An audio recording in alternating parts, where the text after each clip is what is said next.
Сәлеметсіздер ме, тауешкі белгісінде туылған жандар? Бұл сіздердің қараша айына арналған астрологиялық жұлдызнамаларыңыз.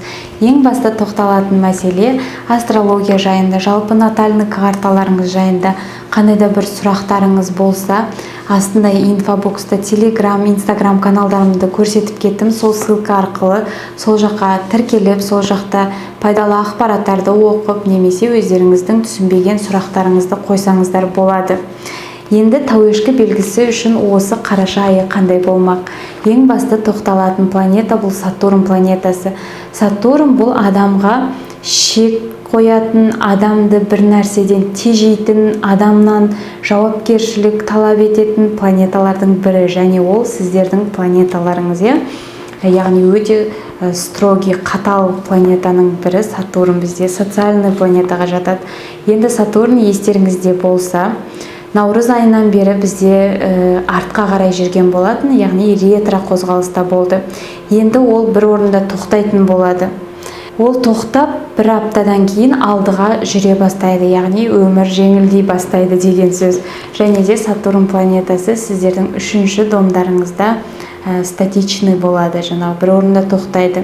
1 мен 7 аралығында үшінші домның сферасында кішкене сіздерде бір қиыншылықтар болуы мүмкін. Ең басты ескертетін мәселе бұл жолда абай болыңыздар. Машина айдағанда, автокөлік, транспорт жүйелерінде абай болыңыздар. Сатурн планетасы жалпы адамның сүйектеріне жауап береді. Сондықтан қандай да бір травмалардан өте абай болыңыздар осы кезде. Үшінші дом бойынша осы күнге дейін оқыған, қандай да бір алған білімдеріңіз болса, солар тамамдалуы мүмкін. Яғни сіз сондай нәрселерді аяқтайсыз.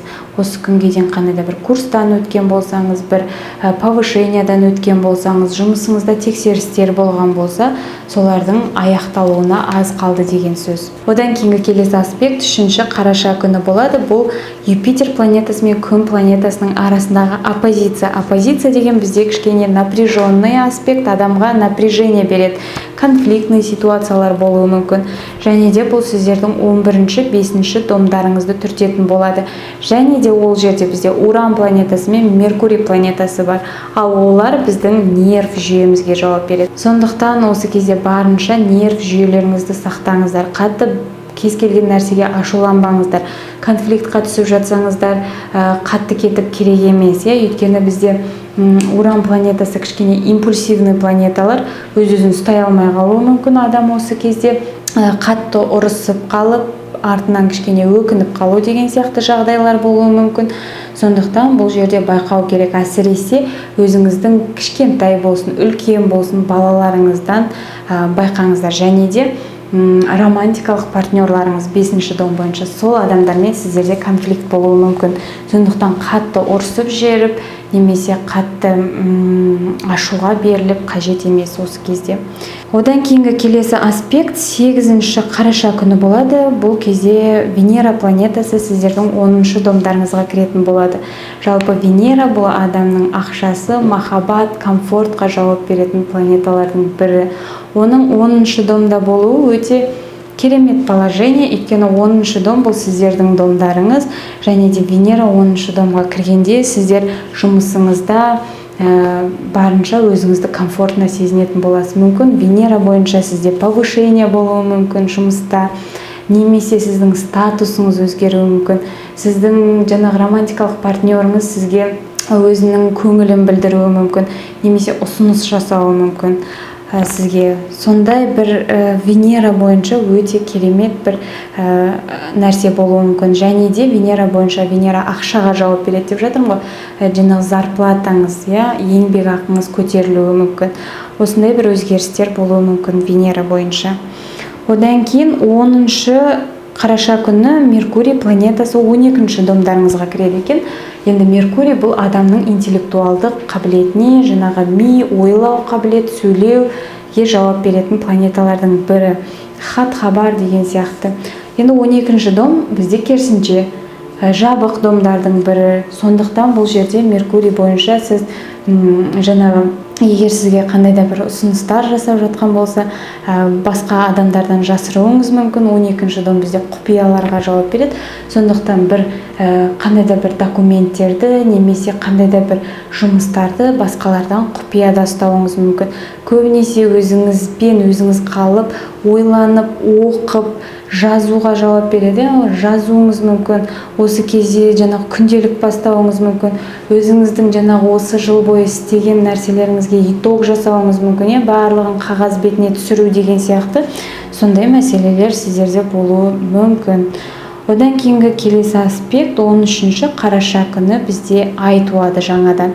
Жаңа ай туған кезде мен әрдайым айтамын, жаңадан энергия туады. Адамның энергиясы осы кезде тасиды. Қандай да бір бастамалар жасаса, осы кезде өте ыңғайлы. Және де бұл ай сіздердің 11-ші домдарыңызда туатын болады. 11-ші дом бұл сіздің достарыңыз, немесе сіздің арман тілектеріңіз. Одан кейін сіздің социальный сетьте, интернеттегі активностіңіз болуы мүмкін. Жалпы сіздер осы кезде социальный сеттен өздеріңізге блог ашуыңыз мүмкін, немесе өздеріңізге жаңа парақша ашуыңыз мүмкін, немесе бірінші рет прямой эфирға шығуыңыз мүмкін, немесе жаңағы бірінші рет өзіңіздің видеоңызды салуыңыз, жүктеуіңіз мүмкін бір жерлерде. Немесе сіз жаңағы достарыңызбен жаңа бір коллектив табуыңыз мүмкін, жаңа бір группаға кіруіңіз мүмкін. Сондай жақтан бір қадамдар болуы мүмкін. Именно интернет, социальный сеть, блогерство, жаңағы группалар, сондай бір көп адамдардың ортасына түсуіңіз мүмкін. Мүмкін бір группада сабақ оқып бастауыңыз мүмкін. Сондай бір өзгерістер болуы мүмкін. Одан кейінгі келесі аспект 18-ші қараша күні бізде марсианский цикл басталады астрологияда. Жалпы Марс планетасы бұл сіздің энергияңыз, сіздің активностіңіз, жалпы сіздің іс-қимылыңыз. Марс планетасы бұл адамға энергия береді, адамға алдыға деген ұмтылыс береді. Марс планетасы осы жылғы Саршаян белгісінде 2 жылдық циклын бастайтын болады. Ол оның 2-ші домы болып есептеледі. Сондықтан Саршаян белгісіндегі Марс өте мықты. Ол Саршаян белгісінде өте қиын жағдайда выживать ету дегенді білдіреді. Сондықтан қандай да бір жұмыс бастайтын болсаңыз, 2026 жылдың басына дейін барлығына төтеп бере аласыз. Сондай сізде күш, қуат, ерік, жігер болады сіздерде. Және де бұл сіздердің 11-ші домдарыңызда болады. Егерде айтып тұрмын ғой, жаңағы блогерство, социальный сеть, интернетте онлайн жұмыстар жасаймын деп шешсеңіз, сіздің жаңағы күш, қуатыңыз, мотивацияңыз өшпейді. 2 жыл бойы сіздер өте активный боласыздар. Сондықтан егер қандай да бір блог бастаймын десеңіз, жаңағы видео түсіріп бастаймын десеңіз, көп қой қазір Instagram, TikTok деген сияқты жаңағы социальный сеттер. Сол жерде бастайтын қандай да бір өзіңіздің нишаңыз болса, міндетті түрде бастаңыздар. Одан кейінгі келесі аспект 23-ші күні болады. Күн планетасы 12-ші домдарыңызға кіретін болады. Бағана айтып өттім, 12-ші домға бізде Меркурий планетасы кіреді. Оның артынан күн планетасы кіреді. Жалпы өзіңіздің іс жағыңызға бағытталады. Көп ойланасыздар, көп бір итог жасайсыздар. Не істеймін, қалай ары қарай қозғаламын, двигаться етемін деген сияқты сіздерде сұрақ болуы мүмкін, және соған іс жақтан өздеріңіз жауап іздейтін боласыздар. Одан кейінгі соңғы аспект бұл 27-сі күні болады. 27-сі күні бізде ай толады. Ай толған кезде мен әрдайым айтам, бұл бір кульминация, бір итог жасайсыздар, жалпы бір нәрсеге қорытынды жасайсыздар. Және де бұл сіздердің 6-шы домдарыңызда егіздер белгісінде болады. Егіздер белгісі дегеніміз бұл адамның көп сөйлесуіне жауап береді. Ал 6-шы дом бұл сіздің жаңағы жұмысыңыз. Жалпы жұмысыңызда көп сөйлесулер болып, жұмысыңызда көп переговорлар болса, сол жұмысыңыздағы нәрселерді, қандай да бір мәселелерді тамамдайтын боласыздар. Яғни қорытынды итог жасалатын болады. Мүмкін бұл бір отчет болуы мүмкін, жұмысыңыздан мүмкін шығатын шығарсыз сіз. Барлық отчетты тапсырып, барлығын өткізіп, жұмысыңыздан добровольно кету деген сияқты мәселе болуы мүмкін. Немесе отчет тапсыруыңыз мүмкін жаңағыдай. Жалпы қандай мәселе болмасын, өзіңізге тек жақсы жағынан шешім жасауларыңызға тілектеспін. Ең бастысы денсаулықтарыңыз мықты болсын, бақытты болыңыздар, бай болыңыздар. Келесі кездескенше сау болыңыздар.